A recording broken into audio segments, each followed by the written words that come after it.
अच्छा, हम बात कर रहे थे एसिमेट्रिक की, जिसमें एक कंप्यूटर के अंदर क्या होता है कि key pair is generated prior to the start of communication, कि जब भी किसी दूसरे कंप्यूटर ने आपको चीज भेजनी है तो आपसे पहले पूछेगा कि गिव अस या गिव मी योर पब्लिक की। ठीक है, ये अपनी प्राइवेट की नहीं, अपनी पब्लिक की मुझे दें ताकि मैं उस पब्लिक की से डेटा को इनक्रिप्ट करके जो ना मैं आपको भेजूं। तो बिफोर इनक्रिप्टिंग उसको पता है कि मेरा जो कह डेटा क्या था, वो डेटा को सेंड करते हुए इनक्रिप्ट करके आगे ट्रांसमिट कर देगा।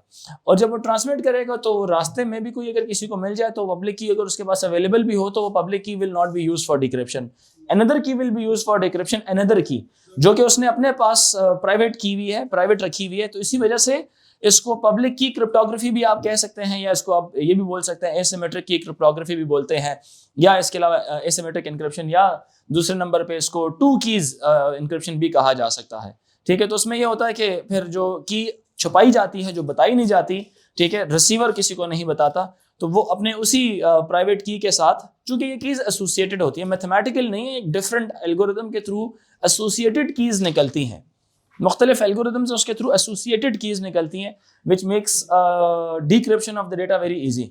ठीक है, which makes decryption of the data very easy. समझ आ रही है कि नहीं? उस प्राइवेट की से जो है ना डेटा क्या हो जाता है, डिक्रिप्ट हो जाता है। सही है ये बात? फिर इसके बाद अगला प्रोसेस आता है हमारा, जो न्यू टेक्निक है, दैट इज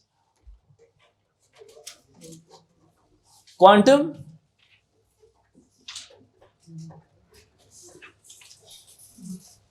क्रिप्टोग्राफी।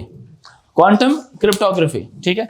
अब क्वांटम क्रिप्टोग्राफी की तरफ जब हम आते हैं तो क्वांटम क्रिप्टोग्राफी के अंदर तो ये बात याद रखिएगा कि जो क्वांटम क्रिप्टोग्राफी में बेसिक यूनिट ऑफ क्वांटम, यानी कि इंफॉर्मेशन जो क्वांटम कंप्यूटर्स में जो बेसिक यूनिट ट्रांसमिट होता है इसको लोग क्यूबिट बोलते हैं।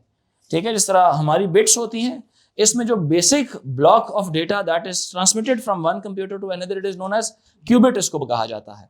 अच्छा, ये नॉर्मल कंप्यूटर्स की इंक्रिप्शन नहीं है, ये नॉर्मल कंप्यूटर्स में क्रिप्टोग्राफी नहीं इस्तेमाल होती, इसके लिए स्पेशलाइज्ड चैनल्स डेवलप किए जाते हैं।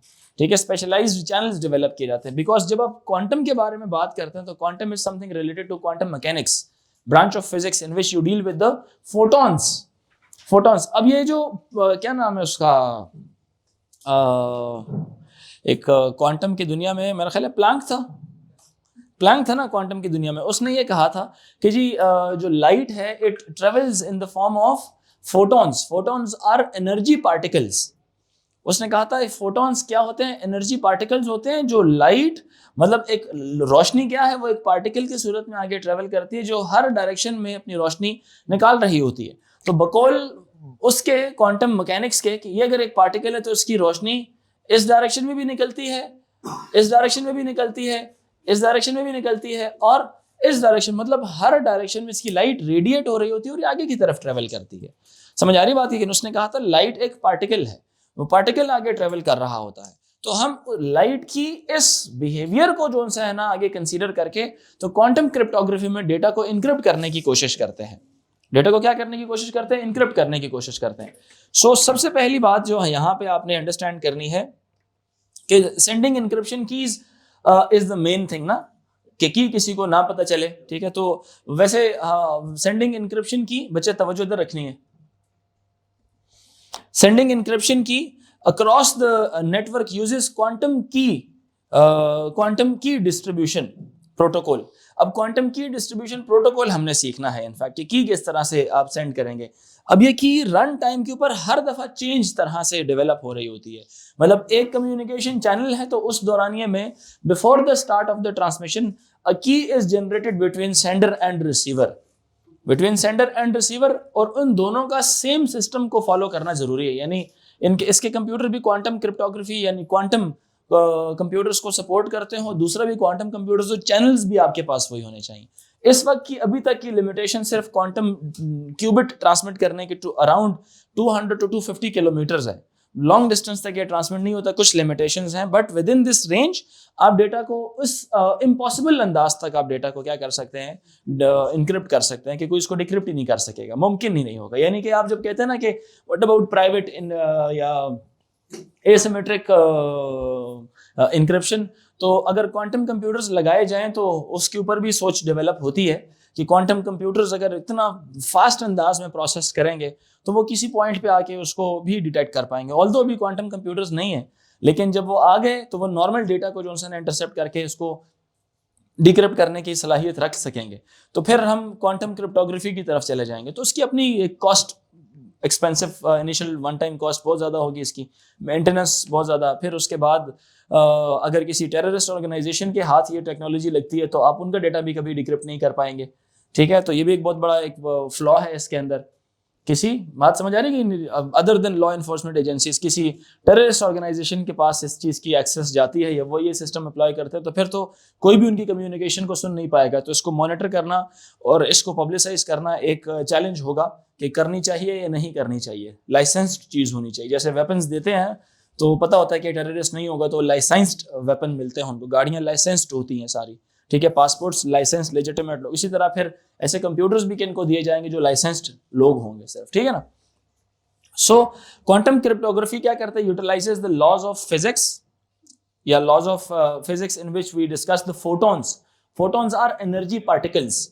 लाइट के पार्टिकल्स को फोटॉन्स कहा जाता है, ठीक है। आप लोग might be you study in physics, इसमें फोटॉन्स होते हैं। फोटॉन्स किनको कहा जाता है, ये लाइट के पार्टिकल्स को कहा जाता है। तो हम अपने डेटा को लाइट के पार्टिकल की सूरत में एक्सप्लेन करेंगे कि कब लाइट का पार्टिकल 1 कहलाएगा, कब 0 कहलाएगा, किस डायरेक्शन के अंदर हम उसको डिस्कस करेंगे, ठीक है जी। So quantum uses quantum key distribution uses quantum mechanics to facilitate the secure transmission of encryption keys and in quantum computers आपको मालूम है क्वांटम मैकेनिक्स के अंदर हमने एक लफ्ज इस्तेमाल किया क्यूबिट का। क्वांटम बिट्स की जगह क्यूबिट इस्तेमाल किया जाता है as basic unit of quantum data, जिसमें बिट्स ट्रेवल कर रही होती हैं। अब बिट्स में इसके अंदर वो मुख्तलिफ किस्म के फिल्टर्स इस्तेमाल करता है डेटा को रिकॉग्नाइज करने के लिए कि रादर इट वाज अ 1 और इट वाज अ 0। अब नॉर्मली तो हम क्या कहते हैं, हम कहते हैं कि एक वक्त के अंदर a bit would either be 1 और ईदर बी 0। क्वांटम थ्योरी कहती है कि ये उसकी 3 स्टेट्स हो सकती हैं बिट की, एक हो सकती है 1, एक हो सकती है 0 और एक हो सकती है 1 या 0। Like it could be at moment 1 और एट द अदर मोमेंट वो 0 भी हो सकती है। यानी उसकी दोनों स्टेट्स हैं, या तो बिट 1 होगी या तो बिट 0 होगी, या तो 1 या 0 में से कोई, मतलब एक ऐसी स्टेट है जिसमें 1 भी हो सकती है 0 भी हो सकती है। Like it could B 1 0 1/0। तीसरी state male female, male female, ठीक है, तीसरी स्टेट।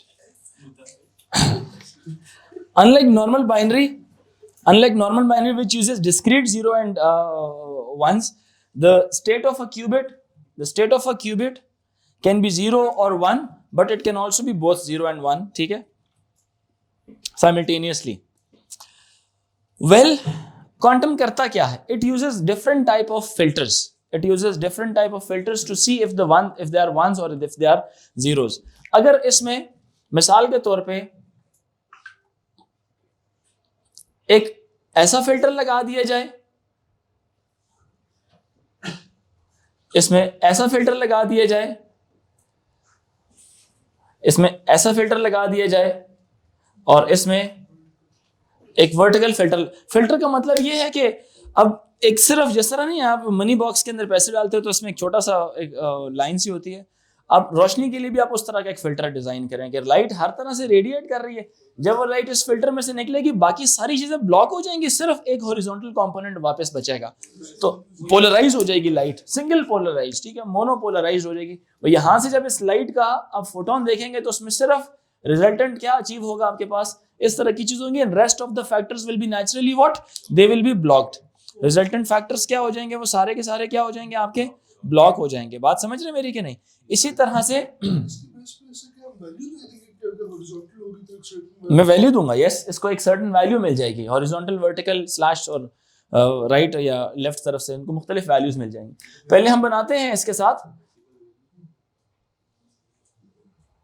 ये वाला फिल्टर, इसमें से आउट हो जाएगा। फिर इसके बाद इसमें से लेफ्ट डायगोनल आ जाएगा और इसमें से लाइट का वर्टिकल कंपोनेंट हमारे पास अचीव हो जाएगा, लाइट का वर्टिकल कंपोनेंट हमारे पास अचीव हो जाएगा।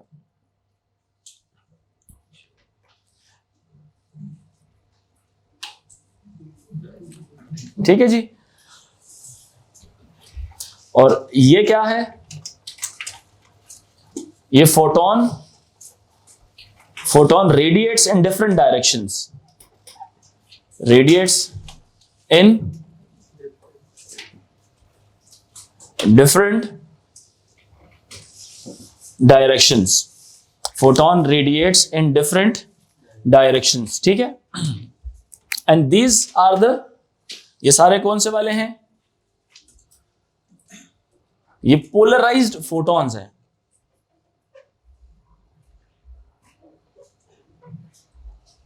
ये सारे कैसे हैं, दीज आर पोलराइज्ड फोटॉन्स। ठीक है, ये सारे क्या हैं, पोलराइज्ड फोटॉन है। Vertical polarisation is considered as 1, horizontal polarisation is considered as 0। ठीक है। Right polarisation is considered as 1, left polarisation is considered as 0, left polarisation is considered as 0। जी जी,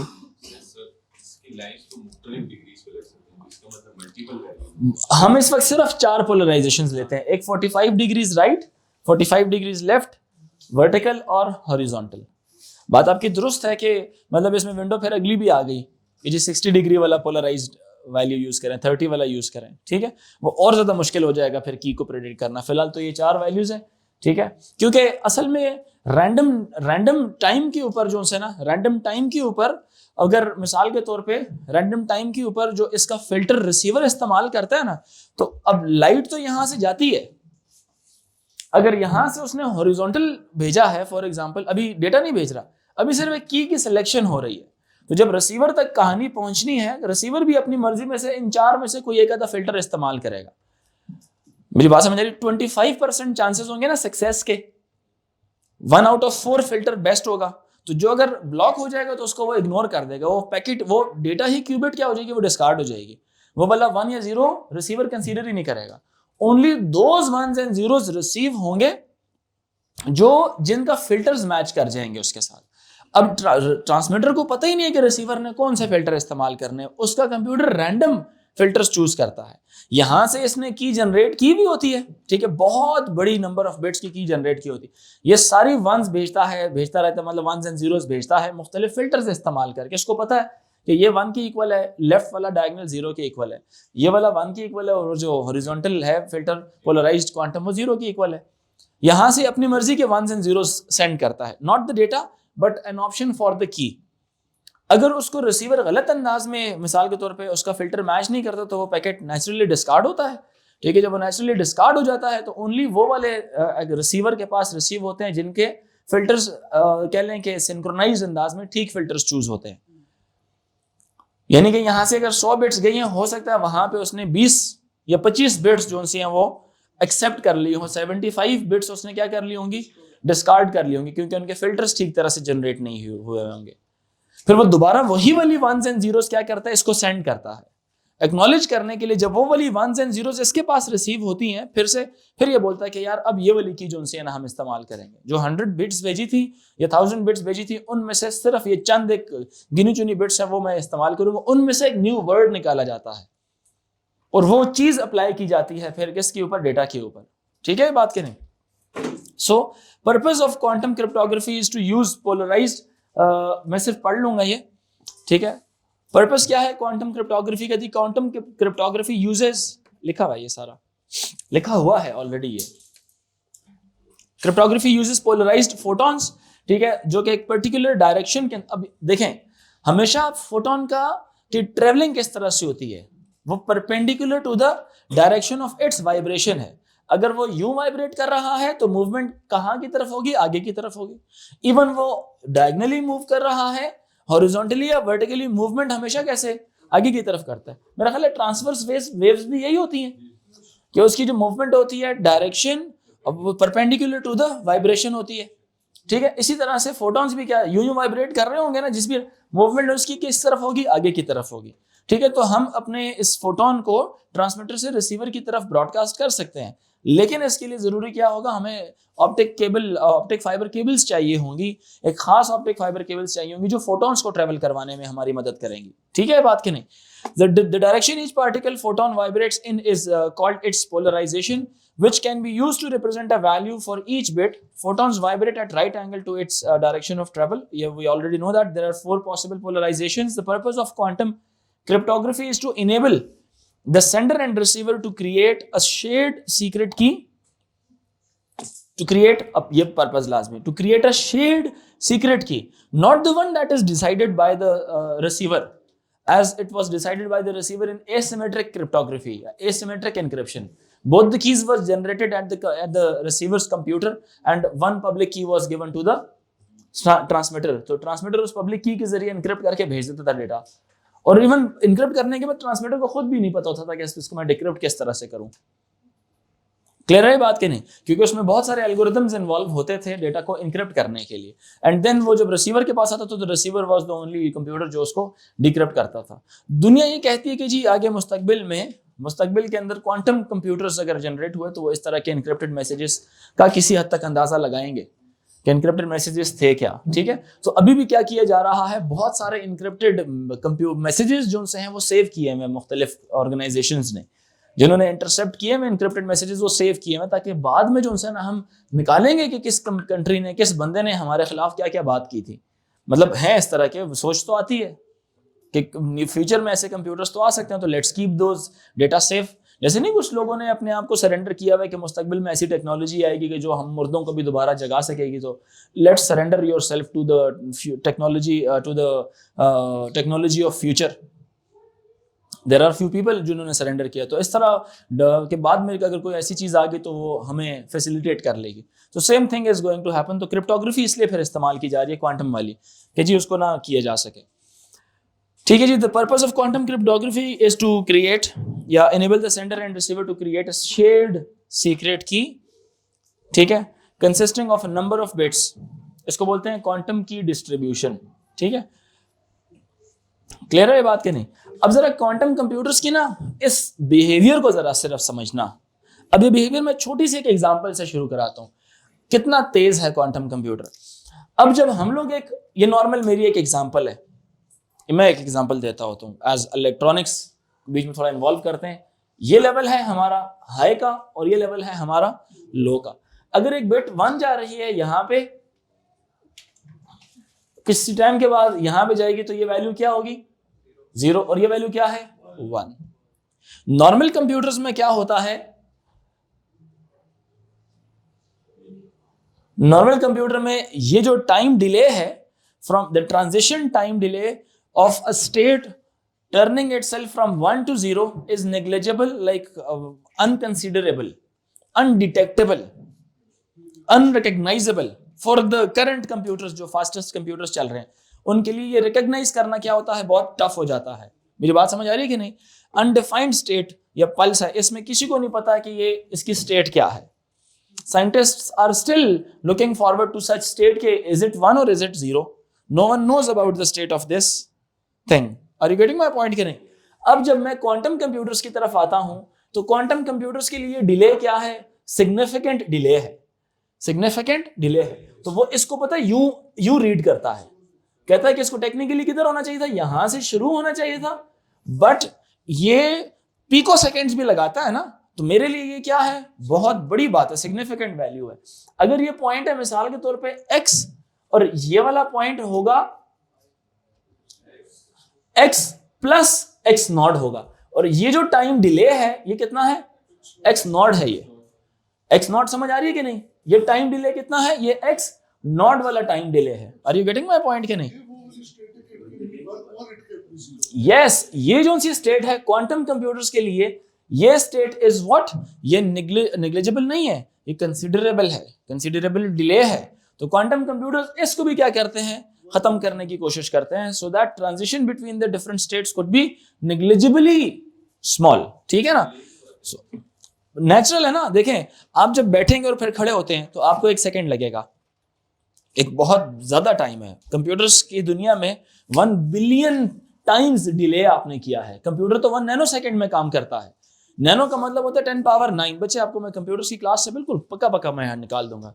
अब देखें, मैं अगर मजाक नहीं करूंगा तो आप भी मजाक मत करें ना, खुद मजाक करना तो निकलो यहां से बाहर। कंप्यूटर्स का जो प्रोसेसिंग टाइम है वो है नैनो सेकेंड्स का, आपका प्रोसेसिंग टाइम है 1 सेकेंड का। तो आप और कंप्यूटर्स में बिलियन टाइम्स का फर्क है ना। मैं नैनो को सेकेंड के साथ रिलेट करा रहा हूं, वो बिलियन टाइम तेज है, अब बिलियन टाइम उससे स्लो है। 1 बिलियन सेकेंड्स का आपको पता है कितनी बड़ी चीज है आपकी दुनिया में। 1 बिलियन सेकेंड आप अगर निकालें, मेरा ख्याल है वो 20-25 साल आपके हो जाएंगे। 1 अरब सेकेंड अगर आप निकालें, 20-25 साल आपके गुजर जाएंगे 1 बिलियन। तो आप अपने आप को जरा सोचें, अगर मैं अपनी दुनिया में 1 बिलियन सेकेंड डिले करूं तो मेरे लिए तो कितनी शर्म की बात होगी कि एक काम जो अभी मैं कर सकता हूं मैं 25 साल बाद जाके करूं। तो कंप्यूटर के लिए वो कंप्यूटर के 25 साल हैं अगर वो आपके 1 सेकेंड के साथ कंपेयर करें। तो it takes time for computer, but इतना टाइम कि जिसको जो आपकी दुनिया में तो वो टाइम है ही नहीं जिस टाइम को हम इस वक्त कंसीडर कर रहे हैं। The time delay a computer takes to convert its value from 1 to 0, it takes time। समझ आ रही बात है कि नहीं। तो टाइम एक क्या चीज है, एक रिलेटिव क्वांटिटी है। हर किसी के लिए टाइम एक मुख्तलिफ तरीके से बिहेव करता है। साइंटिस्ट ने इसी चीज को लेके जो है ना टाइम ट्रेवलिंग की बात स्टार्ट की, एजिंग का फिनोमेना को स्टडी किया कि एजिंग हमारी दुनिया में डिफरेंट है, डिफरेंट प्लैनेट्स पे एजिंग डिफरेंट है।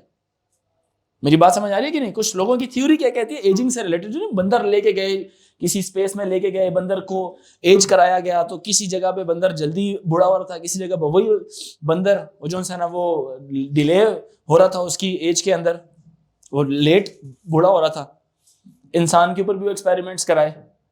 एक इंसान मिसाल के तौर पे एक ऐसी जगह में रहता है जिसका मतलब हमारा 365 डेज का 1 साल है। लेट से अगर उनका 1000 दिनों का 1 साल हुआ तो आपके 3 साल होंगे, उसका 1 साल होगा। आप 30 साल के होंगे, वो अपने प्लेनेट की दुनिया में 10 साल का हुआ वो होगा। क्लियर हो रही है मेरी बात के नहीं। तो ये एक रेफरेंस क्रिएट किया जाता है, या रेफरेंस रिलेटिव क्वांटिटी है टाइम। एक चूंटी के लिए यहां से मिसाल के तौर पे कचहरी तक जाना, it's an infinity task. It can not go in its own whole life cycle. अपने लाइफ स्पैन में वो नहीं जा सकती यहां से मिसाल के तौर पर 25 किलोमीटर तक आगे। जा सकती है कभी एक चूंटी? नहीं जा सकती। उसके लिए तो रास्ते में मर जाएगी। ऐसे नहीं कि कोई गाड़ी आके कुचल देगी, वो उसके अंदर उसकी जिंदगी इतनी नहीं है कि उधर तक जा सके, उसकी जिंदगी खत्म हो जाएगी। इसी तरह से आप खुद की तरफ देखें, यू आर रिलेटिवली फास्ट, तो आप जिधर दिल करे जा सकते हैं, आपको टाइम का कोई मसला नहीं है। समझ आ रही मेरी बात की नहीं। इसी तरह जब चलो पीछे की तरफ आओ, चूंटी से भी पीछे आओ, कंप्यूटर्स की तरफ आओ, तो कंप्यूटर्स के लिए ये डिले कितना है, ये बहुत ज्यादा है। जैसे मैंने कहा कि अगर वो 1 नैनो सेकंड में काम करता है, आप 1 सेकंड में करते हैं। आपके लिए 1 सेकंड में कोई काम करना बहुत तेजी वाला या महारत वाली चीज होगी, कंप्यूटर के लिए शर्म का मकाम होगा। जैसे आपकी जो चीज है, मिसाल के तौर पे आपको मैं बोलूं आप 1 बिलियन टाइम्स लेजी हो जाए, तो आप बैठे में आप उठने में 25 साल लगा दे, तो just imagine how would it sound. सुनने में कैसा लगेगा आपको कि आप बैठने से खड़े होने में अभी अगर 1 सेकंड लगा रहे हैं और आप 25 साल लगाएं बैठने से खड़े होने में।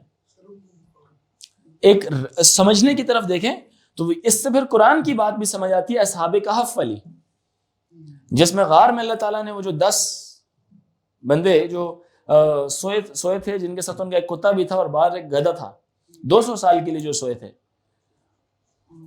जो नहीं, वो गधा जब बाहर आके देखा तो गधे की सिर्फ हड्डियां और पिंजरा रह गया था, और इवन उसमें सिर्फ बोसीदा हड्डियां थी उसकी सिर्फ, और सिर्फ कौन लोग हयात थे, वो लोग और वो कुत्ता उनका।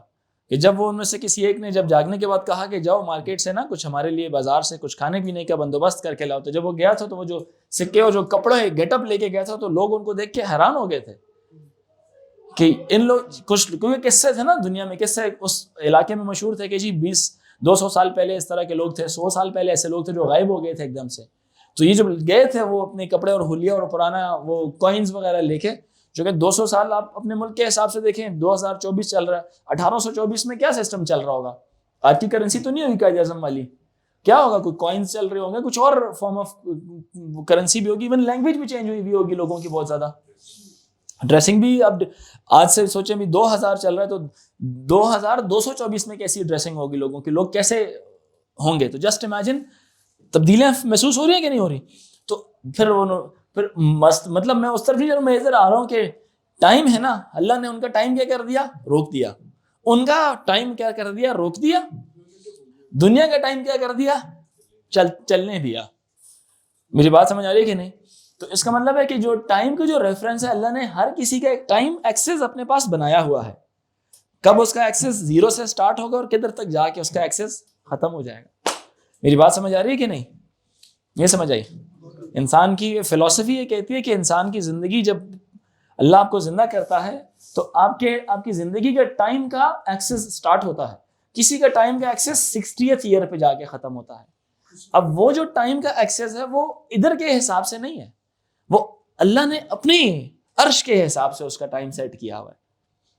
तो हमारे इस अकीदे के मुताबिक जरा गहराई में आप घुसे, साइंस ये कहती है कि आप मिसाल के तौर पे आप किसी दूर दराज ऐसे प्लेनेट पे चले जाएं कि जो 10 चक्कर मारता है, मिसाल के तौर पे साल में 10 चक्कर मारता है, या इस तरह जैसे आपका वो है, मैं सॉरी एग्जांपल थोड़ा मिक्स कर रहा हूँ, आपका जैसे 365 डेज का साल है, उनका अगर 1000 दिनों का एक साल हुआ तो आपके 3 साल उनका एक साल के अप्रोक्सीमेटली बराबर होगा। तो ऐसा नहीं है कि आपके 30 साल होंगे तो उसका 10 साल होगा, उसके प्लेनेट पे 10 साल हुए हुए होंगे, लेकिन अल्लाह के यहाँ उसका एक्सेस वही 30 पे गया हुआ है। वो टाइम फ्रेम क्या है, वो बाकी सबसे आजाद है, ये सिर्फ हमारे जिंदा रहने के लिए है। यहाँ पे अगर एक इंसान ने 60 साल की उम्र में मरना था तो हो सकता है उस प्लेनेट में 20 साल में मर जाए वो। क्लियर हो रही मेरी बात की नहीं, कि वो उसका टाइम उतना ही है जितना टाइम अल्लाह ने लिखा हुआ है उसका। क्लियर हुई चीज के नहीं। इसी तरह से जो हजरत मोहम्मद का भी जो टाइम ट्रेवलिंग उन्होंने की थी, टाइम ट्रेवलिंग की थी, तो उनको डिफरेंट टाइम फ्रेम में लेके गए थे। किस टाइम फ्रेम में लेके गए थे, वो फरिश्ते के टाइम फ्रेम में लेके गए थे। एक डिफरेंट टाइम ऑफ फ्रेम था, वो एक टाइम का रेफरेंस क्या था, डिफरेंट था। अब दो चीजें हैं, अब देखें दो चीजें। एक जो कॉन्सेप्ट आता है जहन में, अल्लाह तो वही नाजिल करता है ना, अल्लाह क्या करता है, वही नाजिल करता है। अब इसको थोड़ा, एक तो ये अंदाज भी हो सकता था, मिसाल के तौर पे ये अंदाज भी था कि उन्होंने स्पीड ऑफ लाइट से ट्रेवल किया, बुराक के ऊपर बैठ के, क्योंकि बर्क से वो वर्ड निकला था जो बिजली की स्पीड से ताल्लुक रखती है वो चीज। समझ आ रही बात है कि नहीं। तो बस चलें इस टॉपिक को थोड़ा सा यहाँ पे खत्म करते, मैं इसी की तरफ आता हूँ। सिर्फ कहने का मतलब ये कि टाइम एक रिलेटिव क्वांटिटी है। यहाँ पे क्वांटम कंप्यूटर्स के लिए ये चीज बहुत सिग्निफिकेंटली लार्ज अमाउंट है। क्लियर है ये बात की नहीं। तो क्वांटम कंप्यूटर की स्पीड का अंदाजा हम यहाँ से लगाते हैं कि कितना क्विकली ये प्रोसेस करती है चीजों को। ठीक है बात की नहीं। So it is the delay to switch the pulse from high to low, which is negligible for normal computers but significant for quantum computers. ठीक है, ये सिग्निफिकेंट है क्वांटम कंप्यूटर्स के लिए। एडवांटेजेस क्या है? The advantages of quantum key distribution is that the transfer does not involve defined values, 1 and zeros, but just photons. इसमें सिर्फ photons होते हैं, ones and zeros नहीं होते। Anyone who tries to interrupt the flow of photons is in an attempt to discover the key results in the discardation, कह लें discard और destroying, results in destroying the photon। कोई भी बीच में आता है उसको चेक करने के लिए कि क्या डेटा है, वो डिस्ट्रॉय कर देता है, पैकेट को ही डिस्ट्रॉय कर देता है। इंटरसेप्ट हो ही नहीं सकते, जो इंटरसेप्ट करेगा डिस्ट्रॉय कर देगा उसको। ठीक है, polarisation will by the laws of quantum mechanics destroys the photon. ठीक है जी, कल हम लोग पढ़ेंगे कि किस तरह सेंडर और रिसीवर आपस में की शेयर करते हैं। ठीक है, कभी रोक दें उसको।